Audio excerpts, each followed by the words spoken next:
Hi കൂട്ടുകാരെ, ഇന്ന് Sunday അല്ലേ? അപ്പോൾ സൺഡേ വ്ളോഗ് എടുത്താലോ? രാവിലെ ഒരു 8 മണിയായപ്പോൾ ഞാനും എൻ്റെ അച്ചാച്ചനും എൻ്റെ കുട്ടിയും കൂടെ കൃപാസനത്തിൽ പോകാൻ ഇറങ്ങി കേട്ടോ. നല്ല വെയിലായിരുന്നു. പിന്നെ ഞങ്ങൾ ഫുഡൊക്കെ ആയിട്ട് ഇറങ്ങിയ ഉച്ചയ്ക്ക് ഫുഡ് കഴിക്കാൻ പോകുന്ന വഴിക്ക് വലിയ പ്രശ്നങ്ങളൊന്നും ഉണ്ടായിരുന്നില്ല, മഴയൊന്നും ഉണ്ടായിരുന്നില്ല. വലിയ പ്രശ്നക്കാരനായിരുന്നെന്ന് ഞാൻ വിചാരിച്ച വ്യക്തി ദൈവനാണ്. പക്ഷേ അവനും വലിയ പ്രശ്നമൊന്നും ഉണ്ടാക്കിയില്ല, നല്ല കുട്ടിയായിട്ടിരുന്നു കേട്ടോ. ഞാൻ എന്നോട് വഴക്കൊന്നും ഉണ്ടാക്കിയില്ല, ഫോൺ വേണമെന്ന് പറഞ്ഞില്ല. പിന്നെ അവൻ്റെ പപ്പയോടായിരുന്നു വഴക്ക്. പപ്പയ്ക്ക് പ്രായമായി, ഞാൻ ചേട്ടനാണ്, ഞാൻ നല്ല കുട്ടിയാണ്, പപ്പ ബാഡ് ബോയ് ആണെന്നൊക്കെ പറഞ്ഞ് പപ്പയായിട്ട് അടിയായിരുന്നു. പിന്നെ കുറച്ച് കഴിഞ്ഞപ്പോൾ എന്നോട് തുടങ്ങി.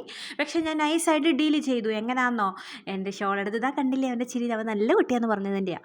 അത് കഴിഞ്ഞപ്പം കുറേ ദൂരം ചെന്നപ്പോൾ എൻ്റെ ഷോൾ എടുത്ത് അവൻ്റെ തലക്കിട്ടു. അത് കഴിഞ്ഞപ്പോൾ ഞാൻ തിരിച്ച് എൻ്റെ തലക്കിട്ടു. അങ്ങനെ ഞങ്ങൾ കളിച്ചു. ലാസ്റ്റ് കൃപാസനത്തിലെത്തി. രാവിലെ 10:30 എത്തി. ഞങ്ങൾ തിരികെ ഇറങ്ങിയത് 5:30-ക്കായിരുന്നു. പിന്നെ അവിടുന്ന് പിന്നെ നേരെ ഞാൻ കണ്ടത് ഇന്ത്യൻ കോഫി ഹൗസാണ്. അവിടെ കയറി കട്ട്ലേറ്റും ചായയും കുടിച്ച് നേരെ കുറേ നേരം കഴിഞ്ഞപ്പോൾ അവൻ ഉണർന്നു. അത് കഴിഞ്ഞപ്പോൾ ഞങ്ങൾ നേരെ KFC വന്നു. KFC ഒക്കെ കഴിച്ചു. KFC വേണമെന്ന് പറഞ്ഞ് KFC ഒക്കെ കഴിച്ച് അച്ഛൻ വാങ്ങിച്ചു തന്നു. അത് കഴിഞ്ഞ് കുറച്ച് നേരം ഫോട്ടോയൊക്കെ എടുത്ത് തിരികെ ഞങ്ങൾ വീട്ടിൽ വന്ന് അവനെ ഫ്രഷാക്കി, ഞാനും ഫ്രഷായി, മരുന്നൊക്കെ കൊടുത്ത് കിടന്നുറങ്ങാൻ പോവുക. അപ്പോൾ ഇത്രയേ ഉള്ളൂ.